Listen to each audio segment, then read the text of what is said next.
कार्यक्रमको साथमा तपाईको आफ्नै ब्याङ्क राष्ट्रिय वाणिज्य ब्याङ्क लिमिटेड, आफ्नो भनेको आफ्नै हुन्छ। कुमारी ब्याङ्क, सबैका लागि सधैँका लागि। ग्लोबल आइएमई ब्याङ्क, सबैका लागि bank. Mega Bank Nepal Limited, विश्वास जित्दै अघि बढ्दै। लक्ष्मी ब्याङ्क, लक्ष्य छ, लक्ष्मी ब्याङ्क छ। साङ्ग्रिला डेभलपमेन्ट ब्याङ्क लिमिटेड, स्थानीय विकासको आधार। Prime Life Insurance Company Limited, सुरक्षित भविष्य। Lumbini General Insurance Company Limited, ensuring risks for prosperity. Progressive Finance Limited, our business is to finance yours. नमस्कार, कार्यक्रममा यहाँलाई स्वागत छ।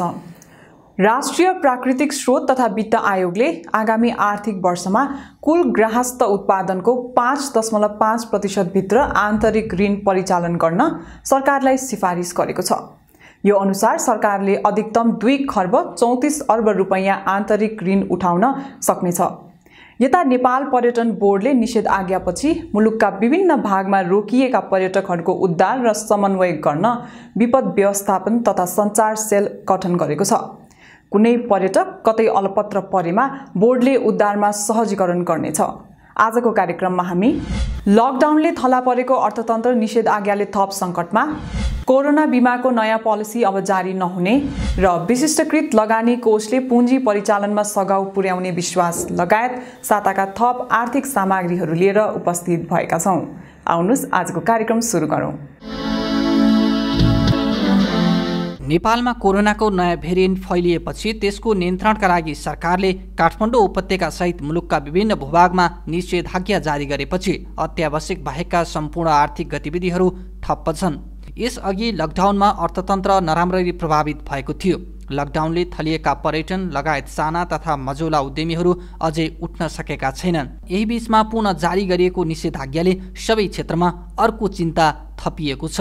यो अत्यावश्यक बाहेक अरू उद्योग धन्दा चाहिँ करिब करिब बन्दाबन्दीको अवस्थामा पुगेको छ र चाहिँ किन भन्दाखेरि यो आवट जावट नै चाहिँ यो निषेधाज्ञाले चाहिँ बन्द गरिएको छ। त्यही कारण चाहिँ उद्योग व्यवसाय अत्यावश्यक बाहेक, खाद्यान्न औषधिजन्य बाहेक अन्य उद्योगहरू चाहिँ अहिले चाहिँ करिब करिब बन्द भएको अवस्था छ। दैनिक रूपमा 9-10 अरबको चाहिँ घाटा हुन सक्दछ हैन। यो चाहिँ कसो भन्दाखेरि हामीले अहिले यो वनभित्र पनि जुन किसिमको यो निषेधाज्ञा लागू गरिएको छ हैन, र यो भित्र चाहिँ अहिले मलाई जहाँसम्म लाग्छ सरकारले चाहिँ यो व्यापक रूपमा खोपलाई चाहिँ परिचालन गर्नुपर्ने हैन। खोप पनि अहिले चाहिँ परिचालन भएको अवस्था छैन। सरकारी तथ्याङ्क अनुसार कोरोनाले 12 लाख नेपाली चरम गरिबीमा धकेलिए, करिब 16 लाखले रोजगारी गुमाए। उद्योग वाणिज्य तथा आपूर्ति मन्त्रालयले सार्वजनिक गरेको तथ्याङ्क अनुसार कुल उद्योगको 10.81% उद्योग पूर्ण रूपमा बन्द हुन पुगे भने 89.19% उद्योग आंशिक उत्पादनमा गएका छन्। कोरोनाबाट सबैभन्दा बढी प्रभावित पर्यटन क्षेत्र त अझ कति वर्ष थलिने हो निश्चित छैन। जारी निषेधाज्ञा अझै केही महिना लम्बिने हो भने अर्थतन्त्र निकै सङ्कटमा जाने अर्थशास्त्री बताउँछन्। अहिले वैशाख अन्त्यमा छौँ। अब यो दशैँतिर तिहारतिरसम्म यो अवस्था रहिरह्यो भने त हामीलाई विश्व ब्याङ्कले गरेको अनुमान जुन 2 हो 2.5 त्यो पाउन पनि हामीलाई गाह्रो हुन्छ है। अब त्यो गाह्रो हुने एकातिर छँदैछ। यो त तपाईको यो जीवनको कुरा भयो, जीविकाको कुरा झन् ठुलो समस्या छ। अहिले नै पत्रिकाहरूमा अनलाइनहरूमा यसो हेर्दा मान्छेहरू बेरोजगार भएर हैन, खास गरी अनौपचारिक क्षेत्रमा काम गर्ने एकदम समाजको अति तल्लो तहमा भएका श्रमिकहरू फेरि बेरोजगार भए। काठमाडौँबाट लाखौं मान्छे फेरि बाहिर गए, पोहोरकै जस्तो आफ्नो आफ्नो गाउँठाउँमा चाहिँ गए। त्यसले गर्दाखेरि यो अब मान्छेहरूले प्रसुति गृह आसपासमा कता खाना दिन थालिसके, पकाएर बाँड्न थालिसके गर्दाखेरि यो अर्थतन्त्र मात्रै होइन, यो जनजीविकालाई पनि साह्रै ठुलो समस्या पर्ने देखियो। कोरोना संक्रमण तत्काल अन्त्य हुने अवस्था नरहेको भन्दै उद्यमीहरूले स्वास्थ्य मापदण्डलाई कडाइका साथ कार्यान्वयन गर्दै उद्योग धन्दा सञ्चालन गर्नुपर्ने माग गर्दै आएका छन्। त्यो वातावरण बन्न सकेमा उद्योगीहरू पलायन हुनुपर्ने र मजदुरले जीवनयापनका लागि भौतारिनुपर्ने अवस्था केही हदसम्म भए पनि कम हुने उनीहरूको तर्क छ। हामीले चाहिँ यो उद्योग व्यवसाय चाहिँ 50% होस् या चाहिँ 20-25% भेटा पनि एउटा चाहिँ भौतिक दूरी कायम राखेर अनुशासित भई स्वास्थ्यको मापदण्ड पुरा गरेर हुने ठाउँमा र चाहिँ मिलेसम्म चाहिँ उद्योग धन्दा व्यवसाय सञ्चालन गरिनुपर्छ भन्ने हामी प्राइभेट सेक्टरको धारणा छ। स्वास्थ्यको मापदण्ड अनुसार हामी चलाउन सक्यौँ भनेदेखि 2-4 पैसा चाहिँ हाम्रा श्रमजीवी दाजुभाइ दिदीहरू पनि ज्याला तलब पाउने छ हैन। र चाहिँ उद्योग व्यवसायले पनि आफ्नो केही नभए पनि एउटा आफ्नो इन्डस्ट्रीको इन्सुरेन्सको प्रिमियम कमसे कम चाहिँ अलिअलि ब्याज दर र चाहिँ छेक्न सकिन्छ कि भन्ने हाम्रो हेतु हो र यतातिर चाहिँ हाम्रो गृह कार्य चाहिँ अहिले भएको छैन। कोरोनाले उद्योग पर्यटन लगायतका सबै क्षेत्र प्रभावित हुँदा गत आर्थिक वर्ष मुलुकको आर्थिक वृद्धि दर ऋणात्मक बन्न पुग्यो। अब प्रभावित क्षेत्रलाई प्रमुख प्राथमिकतामा राखेर पुनरुत्थान गर्नुपर्ने दबावमा सरकार छ। अहिले सरकार आगामी आर्थिक वर्षको बजेट निर्माणको अन्तिम तयारीमा रहेकाले महत्त्वकांक्षी भन्दा पनि सकिने कामहरू मात्र समावेश गरेर स्वास्थ्य क्षेत्रलाई प्राथमिकता दिँदै बजेट ल्याउन अर्थशास्त्रीको सुझाव छ। जनतालाई धेरै नसक्ने महत्त्वाकांक्षा हामी 8% को आर्थिक वृद्धि गर्छौँ हैन। यो यत्रो जलविद्युत आयोजना सक्छौँ, यति 1000 किलोमिटर बाटो बनाउँछौँ, यति 100 पुल बनाउँछौँ भन्ने कुरा नगरौँ। मुखैमा आएका सकिन लागेकालाई पुरा गरौँ। बाँकी स्रोत चाहिँ झिकेर स्वास्थ्यमा, राहतमा र अब तत्कालै कृषिमा हुन सक्ने कुराहरू यसमा जे गर्न सकिन्छ तत्काल 3-4 महिनामा प्रतिफल आउने त्यस्ता चिजमा मात्रै लगानी गर्नु पर्यो। नयाँ योजना चाहिँ के पनि राख्नु भएन र त्यो बजेटको आकार गएको तपाईको हेर्नुस् त 74, 75, 75, 76, 77, 77, 78 लगातार 4 वर्ष तपाईँ हेर्नुस् त। जेठ 15 मा बजेट आयो, माघ महिनामा मध्यावधि समीक्षा भएपछि बजेटको आकार खरब रुपियाँले घटाइरहेछ। आखिरमा घटाउने ग्यारेन्टी छ भने त्यो खरब अहिले नै घटाइदिने नि, जुन गर्न सकिन्छ त्यति मात्रै गरौँ। अहिलेको निषेधाज्ञाले सम्पूर्ण आर्थिक गतिविधि ठप्प छ। यसले नेपालको अर्थतन्त्र फेरि उठ्नै नसक्ने अवस्थामा पुग्ने तर्फ चनाखो बन्न पनि सरकारवालाहरूले सरकारलाई सचेत गराएका छन्। हामीसँग बिजनेस राउन्डअप लगायत थप सामग्रीहरू बाँकी नै छ, हामीसँगै रहनुहोला।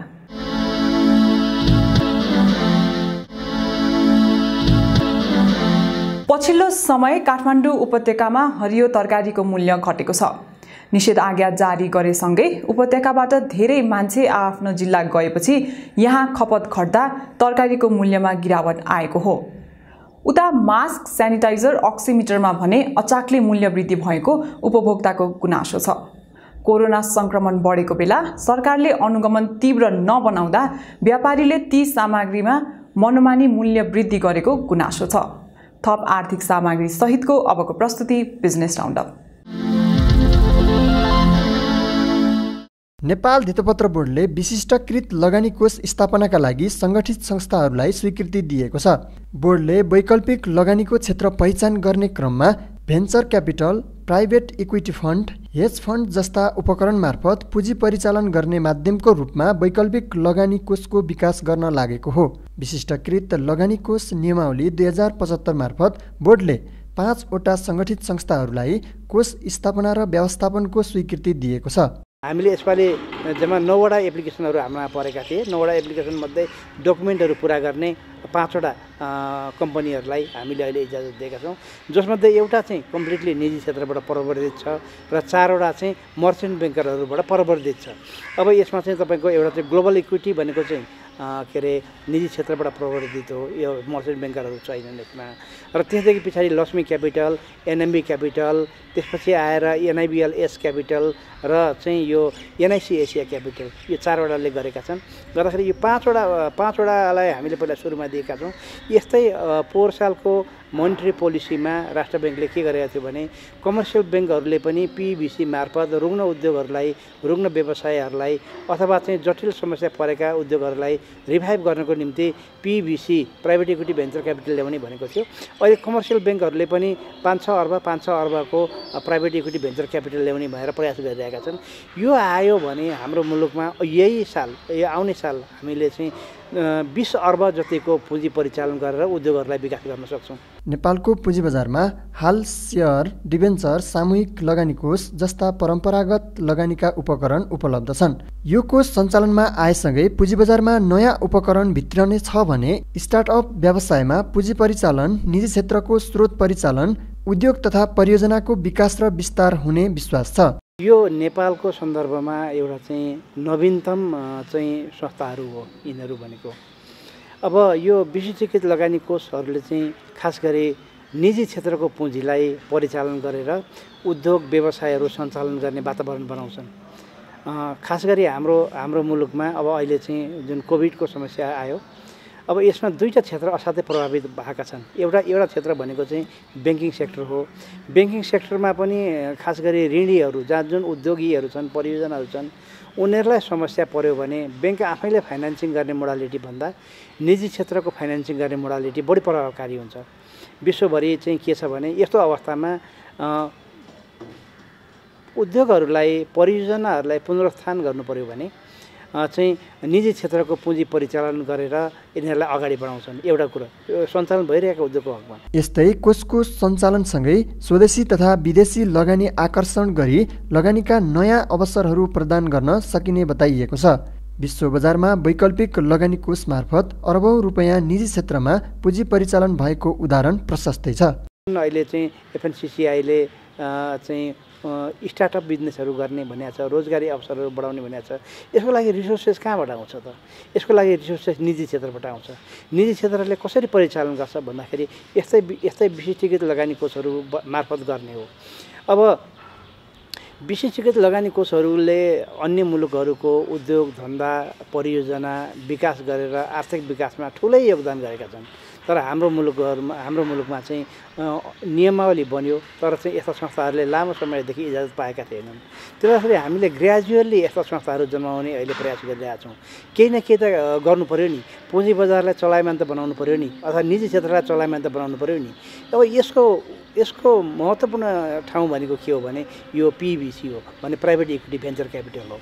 अब यसको सन्दर्भमा हेर्ने हो भने यसको प्रादुर्भाव विश्वमा खास गरी यो दोस्रो विश्वयुद्ध पछाडि र 1990को दशकमा यसको चाहिँ अन्य मुलुकहरूले यसलाई चाहिँ आर्थिक विकासको लागि एउटा महत्त्वपूर्ण औजारको रूपमा विकास गरे। हाम्रोमा त्यस किसिमले विकास हुन पाएन। तर अहिले पोस्ट कोभिड रिकभरी गर्नलाई यो यस्ता संस्थाहरू चाहिन्छन्, इकोनोमीमा स्टार्टअप बिजनेस गर्नलाई र चाहिँ समस्यामा परेका उद्योगहरूलाई इक्विटी फाइनेन्स गरेर डेप्ट फाइनेन्सिङ गरेर रिभाइभ गर्ने एउटा मोडालिटी हो। उसो त सरकारले चालु आर्थिक वर्ष 2077-78 को बजेटमा लगानीका अन्य वैकल्पिक उपकरणको व्यवस्था गरी निजी लगानी प्रवर्धन गरिने उल्लेख गरेको छ। सोही अनुरूप कोषको स्थापनासँगै पुँजी बजारको दायरा फराकिलो हुँदै जाने विश्वास छ। नयाँ र आधुनिक वित्तीय उपकरणको प्रयोग पनि यस कोष मार्फत थालनी हुने बोर्डको विश्वास छ।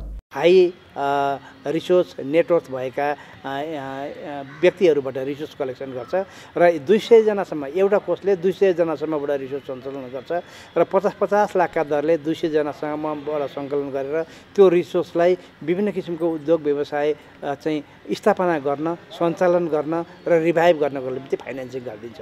त्यसले गर्दाखेरि यसले चाहिँ नवप्रवर्धन व्यवसाय सञ्चालन गर्नको निम्ति, त्यसपछि उद्योग परियोजनाको विकास र विस्तार गर्नको निम्ति, रोजगारीको अवसरहरू सिर्जना गरेर आयमा अभिवृद्धि गर्नको निम्ति, राजस्वमा अभिवृद्धि गर्नको निम्ति यो कोषको चाहिँ खास गरी निकै ठुलो महत्त्व हुन्छ।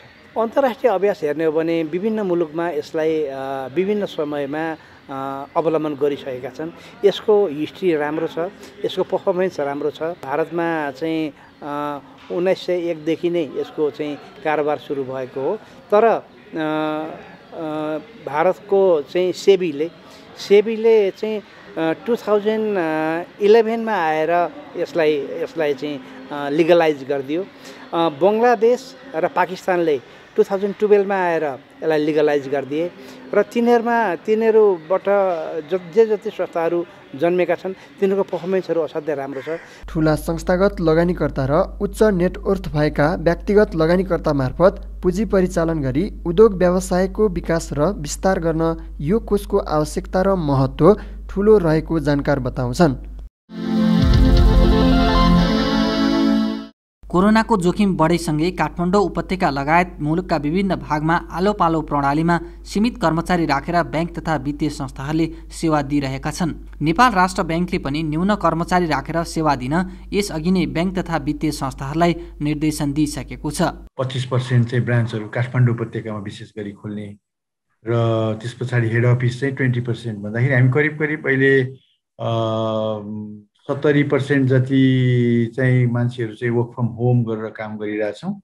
स्पेसली काठमाडौँ उपत्यकामा त्योभन्दा पनि धेरैले गरिरहनु भएको छ र बाहिरतिर चाहिँ अब स्थिति हेरिकन जहाँ चाहिँ लोकल गभर्मेन्टको जुन खालको निर्देशन छ, जहाँ चाहिँ निषेधाज्ञा लागू भएको छ त्यहाँ चाहिँ यसरी नै कम मात्र चलाइरहेछौँ र कुनै ठाउँमा चाहिँ अब लोकल गभर्मेन्टको इन्स्ट्रक्सन अनुसार चलाइरहेछौँ। ओभरअल हेर्दाखेरि अहिले मेजोरिटी अफ हाम्रो स्टाफहरू चाहिँ घरबाटै काम गरिरहनु भएको छ र धेरै कम सङ्ख्यामा मात्रै ब्याङ्कमा आएर काम गरिरहनु भएको छ। यसमा चाहिँ अब एउटा चाहिँ अब एउटा जुन भिडभाड बढ्दाखेरि सङ्क्रमणको सम्भावना बढ्दै जाने हुन्छ र त्यो सँगसँगै अब स्टाफहरूको पनि हेल्थ एन्ड सेफ्टीको हिसाबले चाहिँ जति कम बाहिर ल्याएर जति बढी घरमा राखेर काम गर्न सकियो, वर्क फ्रम होम गराउन सकियो, त्यति नै अलिकति सेफ्टी मेजर्स चाहिँ बढी हुनाले चाहिँ हामी त्यसरी काम गरिरहेछौँ अहिले। कर्मचारीहरूले घरबाटै काम गर्दा कतिपय कामहरू निकै प्रभावकारी रूपमा भइरहेको बताइएको छ।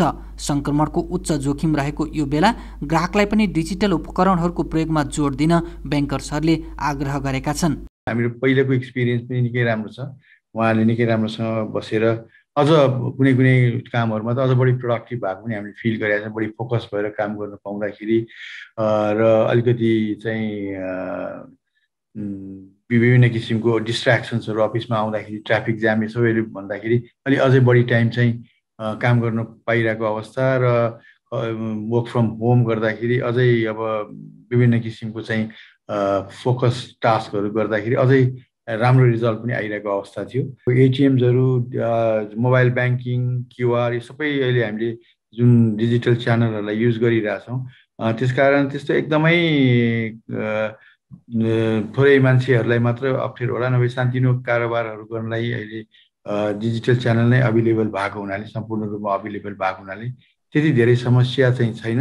तर केही न केही जस्तो नर्मल आवरमा ब्याङ्कबाट फिजिकली गर्नुपर्ने ट्रान्जेक्सन्सहरू जस्तो ट्रेड फाइनेन्सको कुराहरू यो सबै कुराहरू गर्दाखेरि चाहिँ अलिकति केही असहज अवस्था चाहिँ छ।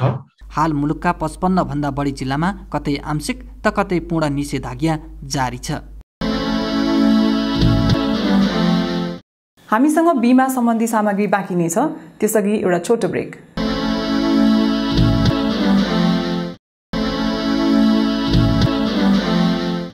गत वर्षदेखि सुरु भएको कोरोना बीमा अब रोकिने भएको छ। 1 वर्षका लागि जारी भएको यो पोलिसीको म्याद सकिएपछि नवीकरण नगर्ने र नयाँ पोलिसी पनि जारी नगर्ने बीमा समितिले जनाएको छ। एक रिपोर्ट। गत वर्षदेखि सुरु भएको कोरोना बीमाको हालसम्म करिब 9 अर्ब रुपैयाँ बराबरको दाबी परेको छ। त्यसमा करिब 6 अर्ब 64 करोड रुपैयाँ बराबरको दाबी स्वीकृत भइसकेको छ। बाँकी भने स्वीकृतिको प्रक्रियामा रहेको छ। यसमा बीमा क्षेत्रको दायित्व 3.5 अर्ब रुपैयाँ छ। त्यसभन्दा बढी दाबी परेमा त्यो सरकारले नै बेहोर्नेछ। तर सरकारले दायित्व बापतको रकम नदिएको भन्दै बीमा कम्पनीहरूले भुक्तानीमा ढिलाइ गरिरहेका छन्।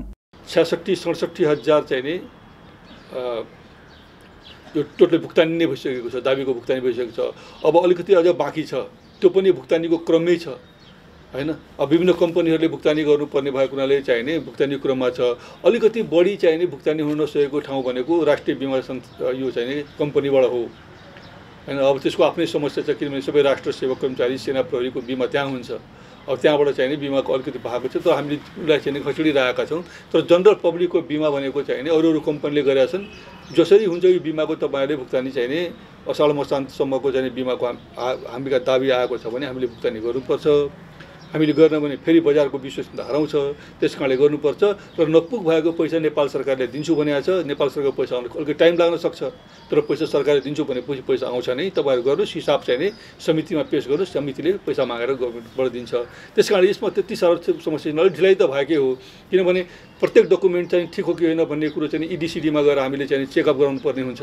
स्वास्थ्य मन्त्रालय अन्तर्गतको उसले ठिक हो भनेपछि बल्ल तपाईँको चाहिँ नि त्यसले अब चाहिँ त्यो दाबीको योग्य हुन्छ। गत वर्ष वैशाखमा कोरोना संक्रमण बढ्दै जाँदा त्यसको आर्थिक जोखिम वहन गर्ने उद्देश्य सहित यो बीमा पोलिसी जारी गरिएको थियो।